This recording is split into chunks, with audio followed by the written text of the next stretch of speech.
Page number 36, structure of atmosphere. Our knowledge about the atmosphere is based on information received through radars and satellites. The density and atmosphere temperature of the atmosphere is not the same everywhere. നമുക്കറിയാം എന്താണ് അറ്റ്മോസ്ഫിയറിനെ കുറിച്ചുള്ള knowledge നമുക്ക് കിട്ടുന്നത് ഇവിടുന്നാണ് radar വഴി അല്ലെങ്കിൽ satellites വഴിയാണ് അല്ലേ? We can attain the knowledge of the atmosphere, about the atmosphere through radars, with the help of radars or satellites. The density and temperature of the atmosphere is not same everywhere. Atmosphere density അല്ലെങ്കിൽ temperature എല്ലാ സ്ഥലത്തും ഒരുപോലെ ആയിരിക്കില്ല. It is different from place to place. Okay. So, our knowledge about the atmosphere is based on information received through radars or satellites. Satellite നിന്നല്ല radars നിന്ന് കിട്ടുന്ന അറിവാണ് ഇത് നമുക്ക് ഇതിനെക്കുറിച്ച് കിട്ടുക നമുക്ക് നമ്മുടെ അറ്റ്മോസ്ഫിയറിനെ കുറിച്ച് കിട്ടുക. The density and temperature, അതായത് അറ്റ്മോസ്ഫിയറിന്റെ ഡെൻസിറ്റിയും ടെമ്പറേച്ചറും ഓരോ സ്ഥലങ്ങളിലും വ്യത്യാസമായിരിക്കും. Okay. The atmosphere has a layered structure. Its total extent can be roughly divided into 5 concentric layers: troposphere, stratosphere, mesosphere, thermosphere and exosphere. The atmosphere എന്ന് പറയുന്നത് layered structure ആണ്. Atmosphere has a layered structure. അതായത് layer പാളികളായിട്ടാണ് ഇത് കാണപ്പെടുക. Atmosphere കാണപ്പെടുക. Atmosphere 5 പാളികൾ ഉള്ളതാണ്. 5 പാളികളാലാണ് ഇത് atmosphere ഉള്ളത്. Atmosphere has a layered structure and its total extent can be roughly divided into 5 concentric layers. Atmosphere can be divided into 5 concentric layers. 5 concentric layers ആയി divide ചെയ്തിട്ടുണ്ട് ഇതിനെ atmosphere. Atmosphere has a concentric structure and this atmosphere can be divided into 5 concentric layers. 5 concentric layers are troposphere, stratosphere, mesosphere, thermosphere and exosphere. These are the 5 concentric layers of atmosphere. Okay. Atmosphere is a layered structure. It is divided into 5 concentric layers and these 5 concentric layers are troposphere, stratosphere, mesosphere, thermosphere and exosphere. ഇങ്ങനെ 5 പാളികളായിട്ടാണ് ഏതുള്ളത് നമ്മുടെ atmosphere ഉള്ളത്. First one, troposphere. Listen. First one, troposphere. The troposphere is the lowest layer and is closest to the Earth's surface. It's roughly up to a height of about 8 km near the poles and about 18 km over the equator. ഒന്നാമത്തെ point, the troposphere is the lowest layer and is closest to the Earth's surface. ഈ troposphere എന്ന് പറയുന്നത് lowest layer ആണ്. അറ്റ്മോസ്ഫിയറിന്റെ ഏറ്റവും lowest layer ആണ് troposphere. മാത്രമല്ല ഇത് ഏതോട് ചേർന്നിരിക്കുന്നു? എർത്ത് സർഫേസ്, ഭൂമിയുടെ ഉപരിതലത്തോട് ചേർന്നിരിക്കുന്ന ഏറ്റവും ചെറിയ ലെയർ ആണ് troposphere. Troposphere is the lowest layer and it is closest to the Earth's surface.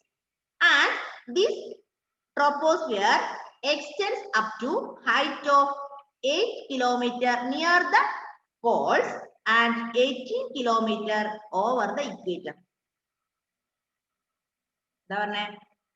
ഈ ട്രോപ്പോസ്ഫിയർ ലോവസ്റ്റ് ലെയർ, ഭൂമിയോട് ചേർന്നിരിക്കുന്ന, ഭൂമിയുടെ ഉപരിതലത്തോട് ചേർന്നിരിക്കുന്ന ഈ ട്രോപ്പോസ്ഫിയർ പോൾസിൽ നിന്നും ഏകദേശം 8 കിലോമീറ്റർ, പോൾസിലേക്ക് ഏകദേശം 8 കിലോമീറ്റർ അടുത്തും അതുപോലെ 18 കിലോമീറ്റർ ഓവർ ദ ഇക്വേറ്റർ, ഇക്വേറ്ററിന് മുകളിലായി 18 കിലോമീറ്ററും. മനസ്സിലായോ? അപ്പൊ the troposphere roughly up to height of 8 km near the poles and 18 km above the equator or over the equator. Third point, the temperature in this layer decreases with the increasing altitude. It decreases roughly at the rate of 1 degree Celsius per 165 meter of absence. This is called normal lapse rate. The temperature in this layer, ഈ ലെയറിലെ ഈ ട്രോപ്പോസ്ഫിയറിലെ temperature ചെയ്യുന്നു decreases, കുറയുന്നു, വിത്ത് increasing altitude. ഉന്നതി കൂടുന്നു layer in this layer decreases with the increasing altitude. It decreases roughly at the rate of 1 degree Celsius per 165 meter. അതായത് 165 മീറ്ററിലെ 1 degree Celsius 1 degree Celsius കൂടുന്നു.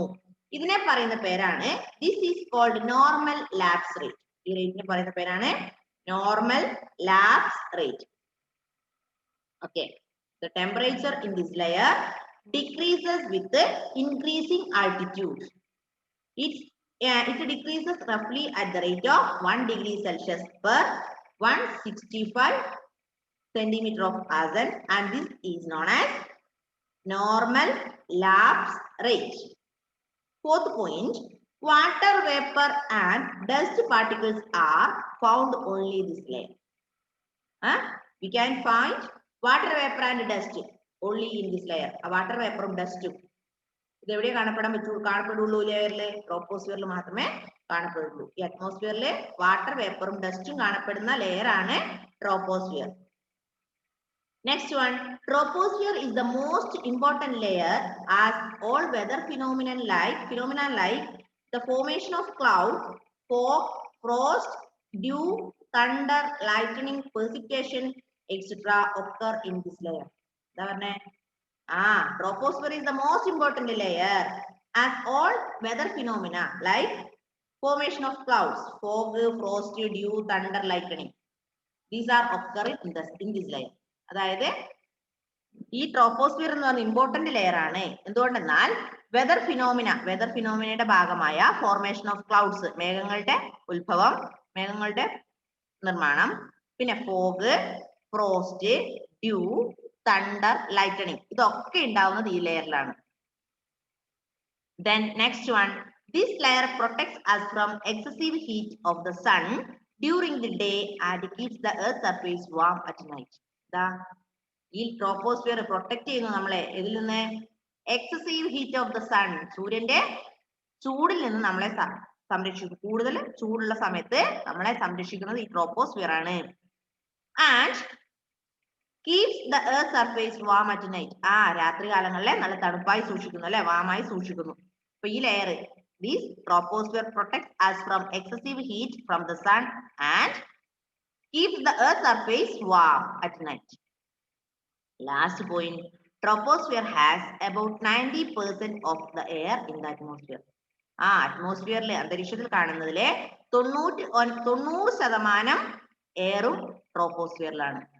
Okay, 90% of the air in the atmosphere is found in troposphere. Okay. ഇതിൽ എന്തൊക്കെ കാര്യങ്ങൾ പറഞ്ഞു? Troposphere is the lowest layer of the earth. It is closest to the sun. It extends 8 km near the poles and 18 km over the equator. പിന്നെ the temperature in this layer decreases with the increasing altitude. This is known as normal lapse rate. Water vapor and dust particles are found in this layer. That is troposphere. പിന്നെ troposphere is the important layer because all weather phenomena like fog, dew, thunder, lightning, etc. are occurring in this layer. പിന്നെ troposphere protects us from excessive heat from the sun and keeps the earth surface warm at night. Last one, 90% of the air found in troposphere. Okay. അന്തരീക്ഷത്തിലെ മൊത്തം എയറിന്റെ 90% ട്രോപ്പോസ്ഫിയറിലാണ്. ഇപ്പൊ dust പാർട്ടിക്കിൾസും water വേപ്പറും ഉള്ളത് ഏത് ലെയറിലാണ്? ട്രോപ്പോസ്ഫിയറിലാണ് കേട്ടോ. Okay, next one, stratosphere. Next phenomena, stratosphere. Listen, the stratosphere lies above the troposphere. Its estimated height is about 50 km above the mean sea level. This layer is almost free from all types of weather phenomena.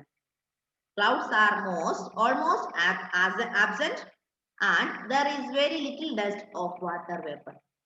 ഒന്നാമത്തത് ഇത് എവിടെയാണ്? The stratosphere lies above the troposphere. നമ്മൾ പറഞ്ഞു troposphere is the lowest layer of the atmosphere, isn't it? അല്ലേ? Troposphere is the lowest layer of the atmosphere. അതിന്റെ മുകളിലെ ഏതാണ് stratosphere.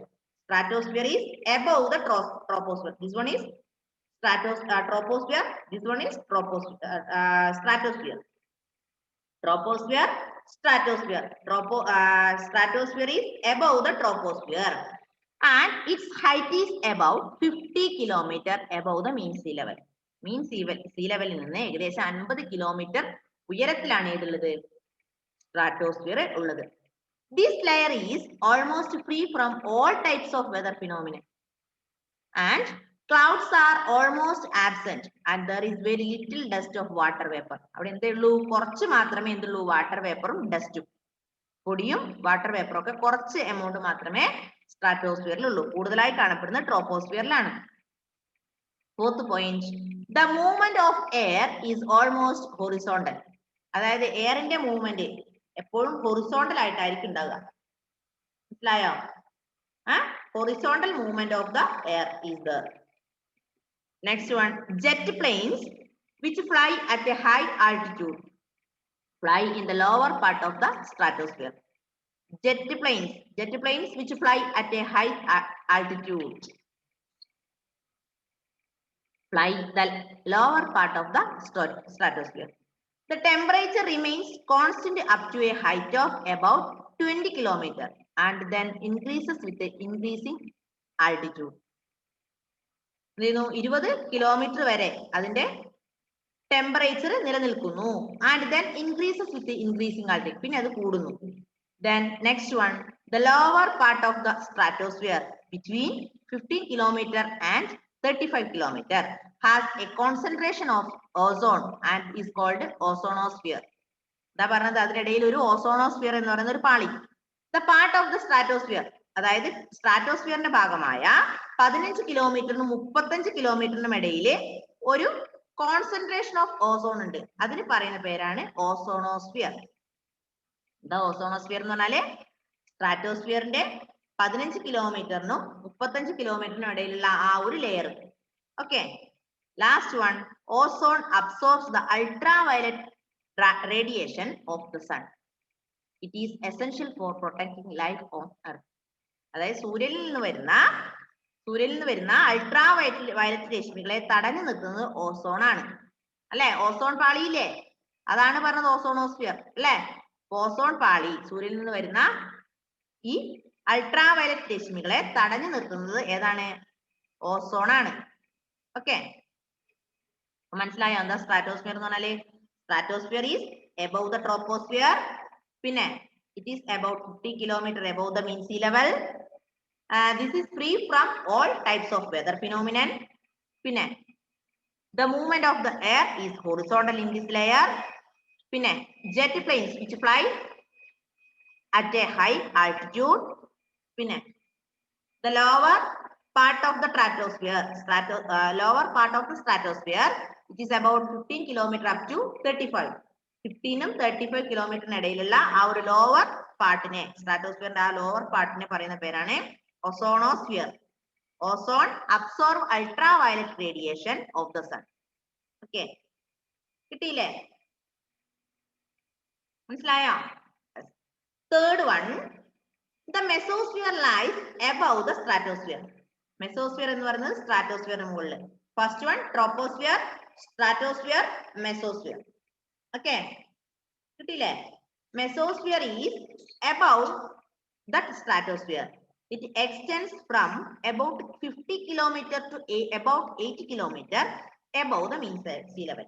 അതായത് 50 കിലോമീറ്റർ മുതൽ 80 കിലോമീറ്റർ വരെയാണ് ഉള്ള ഉയരത്തിലാണ് ഇതുള്ളത്. മീൻ സീ ലെവലിൽ നിന്ന് 50 മുതൽ 80 കിലോമീറ്റർ ഉയരത്തിലാണ് മെസോസ്ഫിയർ സ്ഥിതി ചെയ്യുന്നത്. The temperature decreases with the height and reaches about 100 degrees Celsius at the height of 80 kilometer.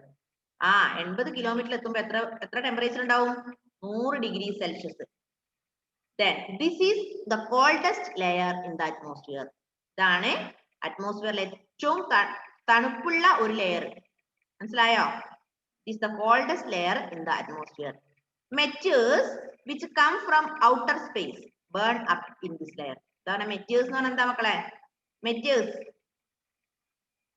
എന്താ? മെറ്റേഴ്സ് എന്ന് പറഞ്ഞാല്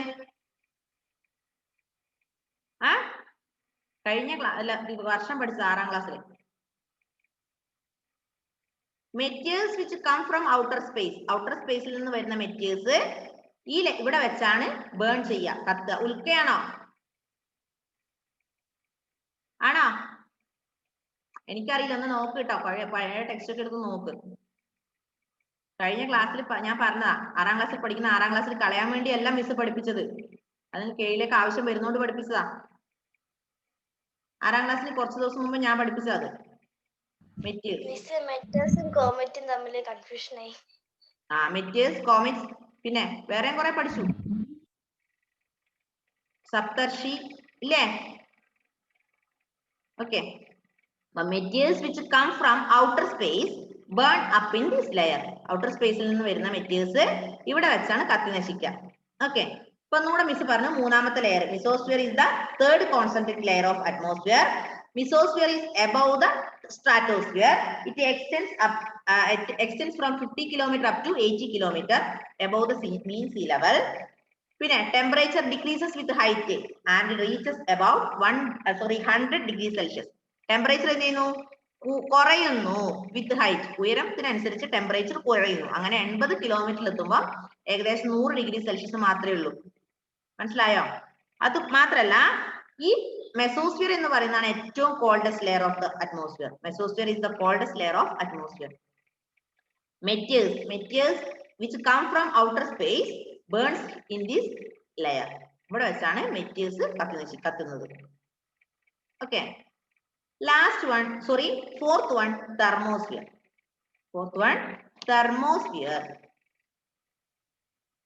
The thermosphere lies above the mesosphere. അപ്പൊ മിസോസ്ഫിയറിന് മുകളിലാണ് ഏത്? തെർമോസ്ഫിയർ. നോക്ക്, first one troposphere. Listen and Maria. Troposphere is the lowest layer. Then stratosphere, then mesosphere, then thermosphere. Okay. Yes. Thermosphere lies above the mesosphere. Mesosphere ന് മുകളിലാണ് ഏത്? Thermosphere. It extends from about 80 kilometer to about 400 kilometer above the mean sea level. നമ്മൾ പറഞ്ഞു 50 മുതൽ 80 kilometre വരെയാണ് ഏതുള്ളത്? Mesosphere ഉള്ളത്. പക്ഷേ thermosphere എന്ന് പറഞ്ഞാൽ 80 മുതൽ 80 വരെ മിസോസ്ഫിയർ ആണ്. ആ 80 മുതൽ 400 കിലോമീറ്റർ ഹൈറ്റിലാണ് ഏതുള്ളത്? തെർമോസ്ഫിയർ ഉള്ളത്. Okay. Thermosphere extends from 80 kilometer to about 400 kilometer above the mean sea level. In this layer, the temperature increases rapidly with the increase in height. It reaches more than 1500 degrees Celsius. എന്താ പറഞ്ഞേ? temperature increases rapidly. പെട്ടെന്ന് തന്നെ temperature കൂടും ഈ ലെയറിൽ. തെർമോസ്ഫിയറിൽ പെട്ടെന്ന് temperature കൂടും. എങ്ങനെ? With the increase in height. Height കൂടുന്നതിനനുസരിച്ച് ടെമ്പറേച്ചറും കൂടും. പെട്ടെന്ന് ടെമ്പറേച്ചർ കൂടി വരും. അതായത് ഏകദേശം 1500 ഡിഗ്രി സെൽഷ്യസ് വരെ എത്തും. മനസ്സിലായോ? 400 കിലോമീറ്റർ എബോവ് ആവുമ്പോൾ ഏകദേശം 1500 കിലോമീറ്റർ ഡിഗ്രി സെൽഷ്യസ് വരെ അവിടെ ടെമ്പറേച്ചർ ഉണ്ടാവാം. One does not feel warm in this layer as thin air holds little heat. എന്താ പറഞ്ഞത്? അതുകൊണ്ട് does not feel warm in this layer. Warm അനുഭവപ്പെടില്ല. വാംനെസ് അവിടെ അനുഭവപ്പെടാൻ സാധ്യത കുറവാണ്. As thin air holds little heat. Okay. Next point. The lower part of the thermosphere is called ionosphere as it has ionized molecules. എന്താ പറഞ്ഞേ? നമ്മൾ പറഞ്ഞു lower part of the mesosphere is known as lower part of the stratosphere is known as ozonosphere. എല്ലാം മറന്നു. ഇപ്പൊ പറഞ്ഞതിൽ ആൻമയും ഷോണൊക്കെ എവിടെയോ ഇരിക്കുന്നത് തോന്നും. Lower part of the stratosphere is known as ozonosphere. അല്ലേ? This ozone absorbs ultraviolet radiation of the sun. Isn't it? അല്ലേ? Yes. അതുപോലെ lower part of the thermosphere is known as ionosphere. The lower part of the thermosphere is known as ionosphere. It has ionized molecules. This layer reflects low frequency radio waves back to Earth. Thus, it helps in long distance communication. എന്താ പറഞ്ഞേ? ഈ layer എന്ത് ചെയ്യുന്നു? Reflects low frequency radio waves back to Earth. ഭൂമിയിലേക്ക് radio waves radio വേവ്സിനെ തിരിച്ചു കൊണ്ടിരുന്നു. അതുകൊണ്ട് അങ്ങനെ എന്ത് ചെയ്യുന്നു? It helps in long distance communication. അതായത് കൂടുതൽ ഡിസ്റ്റൻസിലേക്ക് കമ്മ്യൂണിക്കേഷൻ നടത്താൻ വേണ്ടി ഇത് സഹായിക്കുന്നു. എന്തുകൊണ്ടാണ് ലോങ് ഡിസ്റ്റൻസ് കമ്മ്യൂണിക്കേഷൻ സഹായിക്കുന്നത്? This layer reflects low frequency radio waves back to earth. Okay. Yes. Then fourth one, thermosphere. Thermosphere is the fourth concentric layer of atmosphere.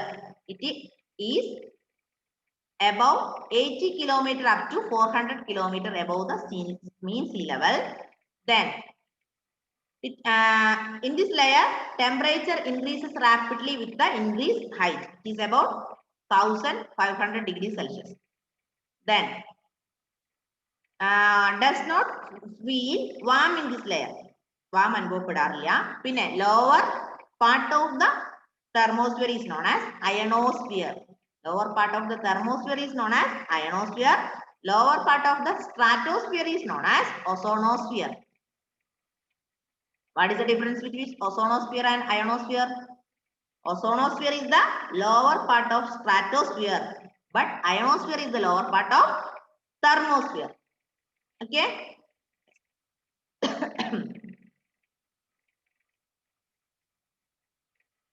കിട്ടിയില്ലേ? Last concentric layer is exosphere.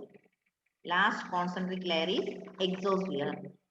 The exosphere is the uppermost layer. ഏറ്റവും മുകളിൽ കാണുന്ന layer ആണ് ഏത്? Exosphere. The density of air is very low and it is in a rarefied form. Very light gases like hydrogen and helium are found in this layer. The temperature increases with height and may reach 4500 degrees Celsius. The exosphere merges gradually into outer space. ഏറ്റവും uppermost layer ആണ് ഏത്? Exosphere. Exosphere is the uppermost layer of the atmosphere. Density of air is very low in this layer. Okay. Density, airന്റെ density ഏറ്റവും കുറവ് ഇവിടെയാണ്. പിന്നെ very light gases like hydrogen and helium are found in this layer. ചെറിയ light gases ആയ ഹൈഡ്രജനും ഹീലിയവും ഇവിടെ കാണപ്പെടും. Which are the gases found in exosphere? Hydrogen and helium. Hydrogen and helium are the two light gases are found in exosphere. Then temperature increases with height and may reach 4500 degrees Celsius. അതായത് temperature കൂടുന്നു. Temperature is increasing. അല്ലേ? Temperature increases with height. Height കൂടുന്നതിനനുസരിച്ച് temperature കൂടുന്നു. അപ്പം ഏറ്റവും ഉയരത്തിലെത്തുമ്പോൾ ഏകദേശം 4500 degree Celsius എങ്കിലും ഉണ്ടാവാം. പിന്നെ exosphere merges gradually into outer space. These are the 5 concentric layers. Okay. Today we studied about 5 concentric layers of atmosphere or structure of the atmosphere. Our atmosphere is based on the information received through radars and satellites. Atmosphere has a layered structure and it is divided into 5 concentric layers. 5 concentric layers are troposphere, stratosphere, mesosphere, thermosphere, exosphere. Okay. At the lowest layer is troposphere. Then stratosphere is above troposphere. Then mesosphere is above stratosphere. Then thermosphere is above mesosphere. Then the uppermost layer is exosphere. Okay. അതിൽ നമ്മൾ പിന്നെ ഓസോണോസ്ഫിയറും അയണോസ്ഫിയറും പഠിച്ചു. ഓസോണോസ്ഫിയർ എന്ന് പറയുന്നത് lower part of the stratosphere. Lower part of the stratosphere, it is between 15 kilometer to 35 kilometer. Okay. Then ionosphere. Ionosphere is the lowest layer of lower part of the thermosphere. Lower part of the thermosphere is known as ionosphere. Lowest layer of the atmosphere is troposphere. Uppermost layer is exosphere. Okay. കിട്ടിയില്ലേ? മറക്കാൻ പാടില്ല, important question ആണ്. അവിടെ star ഇട്ട് വെച്ചോ. Sure question.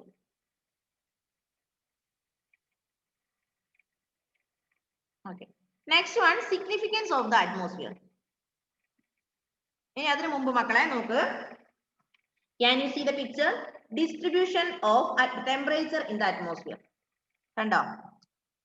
First one, lowest one is troposphere. Above troposphere, stratosphere. Above stratosphere, mesosphere. Above mesosphere, thermosphere. Then അതിന്റെ mesosphere thermosphere ഇടയിലുള്ള ആവുന്നതിനെ ionosphere. Then above thermosphere, exosphere. കിട്ടിയോ?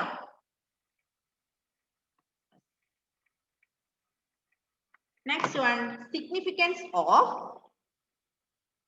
the atmosphere. Significance of the atmosphere.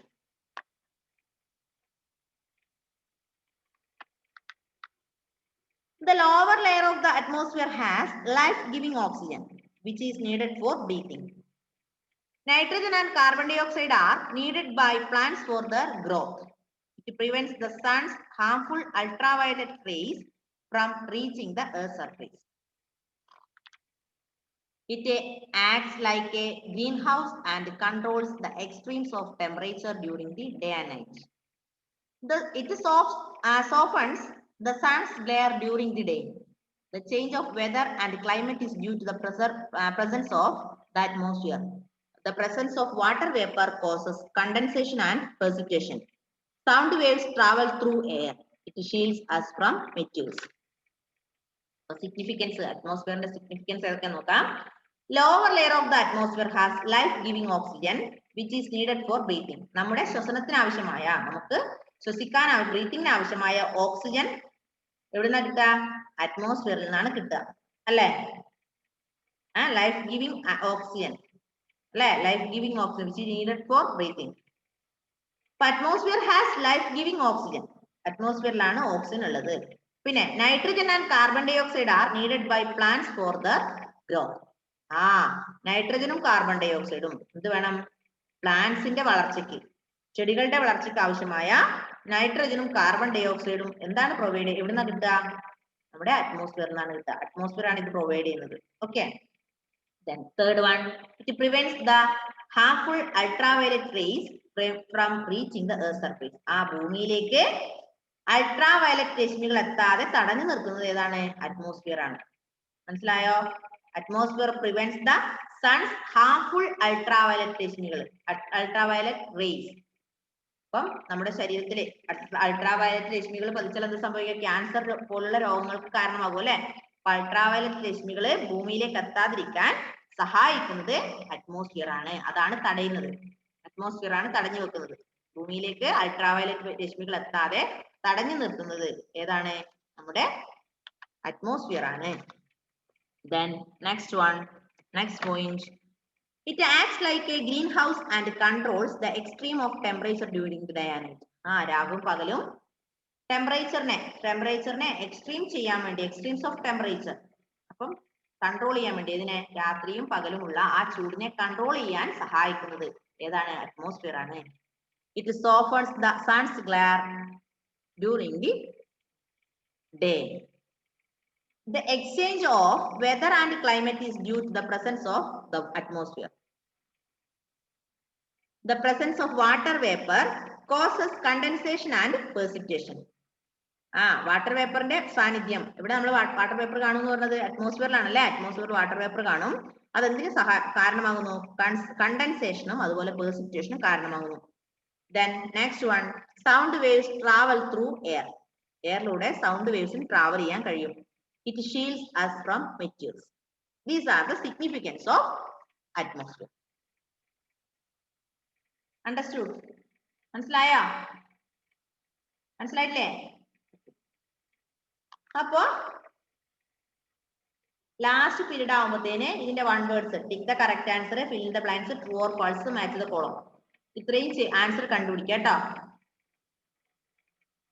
Okay okay മക്കളെ, ഇനി text വായിക്കാം.